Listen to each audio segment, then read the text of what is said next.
छत्तीसगढ़ सरकार की आय का सबसे बड़ा साधन है शराब। हर दिन सरकार 70 करोड़ की शराब बेचकर नहीं में 30 करोड़ रुपए कमा लेती है। तो जरा सोचकर देखिए कि सरकार को ना तो जिसका निर्माण करना है, ना ही अलग से उसके लिए औद्योगिक ढांचा खड़ा करना है, ना ही पैकेजिंग हैंडलिंग का झंझट है। उसके बावजूद अपने आय के सबसे बड़े साधन में यदि असफल हो रही है तो वजह क्या हो सकती है? बड़ा सवाल है। नमस्कार, CGNN लाइव में आपका स्वागत है। मैं हूं अभिषेक दुबे। छत्तीसगढ़ में शराब के लाले पड़ने की बात अटपटी लग सकती है, पर यह वास्तविकता है। बीते करीब एक सप्ताह से शराब की दुकानों से भीड़ गायब हो गई है। ऐसे में सवाल उठना स्वाभाविक है कि क्या छत्तीसगढ़ में शराब के शौकीनों की कमी हो गई है? क्या शराब से लोगों का मोह भंग हो गया है, या फिर सरकार जानबूझकर शॉर्टेज दिखाकर छत्तीसगढ़ में शराबबंदी की कोशिश कर रही है? ऐसे कई सवाल हैं जो इस वक्त प्रदेश के लोगों के दिमाग में घूम रहे हैं। इन सवालों के बीच जो तर्क सामने आए हैं वो आपके लिए बड़ी काम की है, इसीलिए वीडियो पर बने रहिएगा, पर चैनल को सब्सक्राइब पहले कर लीजिएगा।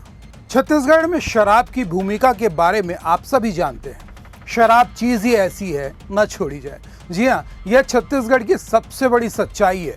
सरकार शराब से कमाई के लक्ष्य को जितना बढ़ाना चाहती है, प्रदेश में शराब के शौकीन उस आंकड़े को पूरा करने मात्र में नहीं, बल्कि और बढ़ाकर कमाने का पूरा मौका दे देते हैं। उसके बाद भी सरकार घाटे का ही रोना रोते रहती है। जिस राज्य में लोग एक ही दिन में 42 करोड़ की शराब गटक सकते हैं, वह भी तब जब राज्य के हर हिस्से में लोग गर्मी से हलाकान हैं, तो फिर कैसे मान लिया जाए कि सरकार को घाटा हो रहा है? हाँ, घाटे के पीछे की कहानी कुछ और हो सकती है। इशारा तो आप लोग बेहतर समझ ही गए होंगे।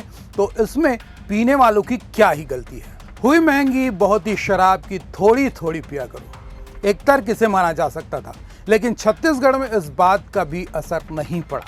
विष्णुदेव सरकार ने देशी अंग्रेजी सभी तरह की शराब की कीमतों में इजाफा कर दिया है, और अब केंद्र सरकार भी नए सिरे से कीमतें बढ़ाने वाली है। यानी शराब की कीमतों में एक बार फिर इजाफा होना तय है। इसके बावजूद छत्तीसगढ़ में शराब की खपत कम होगी, सोचना भी बेमानी है।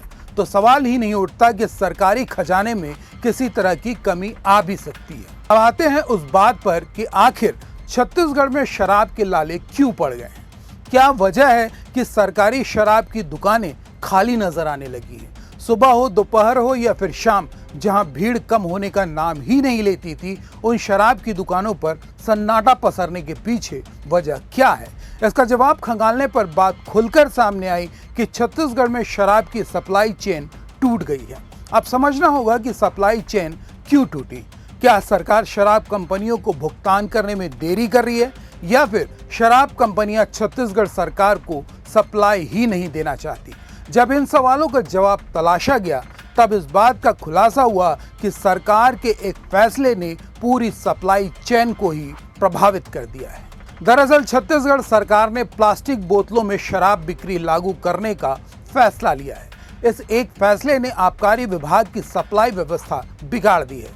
आधी अधूरी तैयारी के बीच लागू की गई नई व्यवस्था के कारण प्रदेश भर की शराब दुकानों में देशी और किफायती अंग्रेजी शराब की भारी कमी हो गई है। हालात यह है कि कई दुकानों में ब्रांड स्टॉक की कमी है।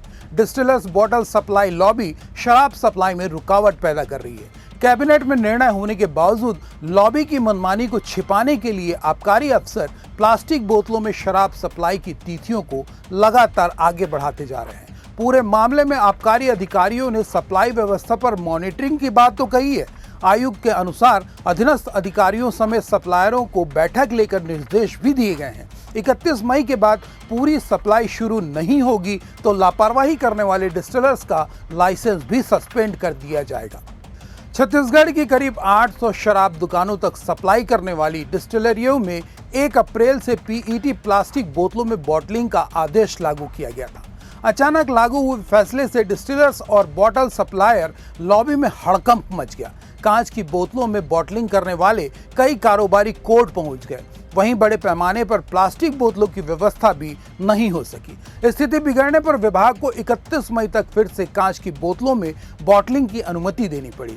इस बीच करीब 10 दिनों तक कई डिस्टिलरियों में उत्पादन और बॉटलिंग बंद रही। पुराने स्टॉक खत्म होने के बाद अब दुकानों तक मांग के मुकाबले सप्लाई कम हो गई है। आबकारी विभाग के आंकड़ों के अनुसार प्रदेश में रोजाना करीब 70 करोड़ रुपए की देशी और किफायती अंग्रेजी शराब की बिक्री होती है। सप्लाई बाधित होने से सरकार को हर दिन 40 से 50 करोड़ रुपए तक की राजस्व नुकसान का अनुमान है। प्लास्टिक बोतलों में शराब सप्लाई का निर्णय कैबिनेट ने इसलिए लिया है ताकि शराब में मिलावट ना हो, लेकिन कारोबारियों की मनमानी के चलते आबकारी विभाग के अधिकारियों को अपना फैसला बार बार बदलना पड़ रहा है। चूंकि मामला कैबिनेट के फैसले का है, ऐसे में प्रशासन को इस फैसले पर अमल करना मजबूरी है, लेकिन व्यवस्था बहाल होने पर अब भी सस्पेंस बरकरार है। इस खबर को लेकर आप अपनी प्रतिक्रिया कमेंट बॉक्स पर दे सकते हैं। लाइक शेयर के साथ ही चैनल को सब्सक्राइब भी जरूर कर लीजिएगा। नमस्कार।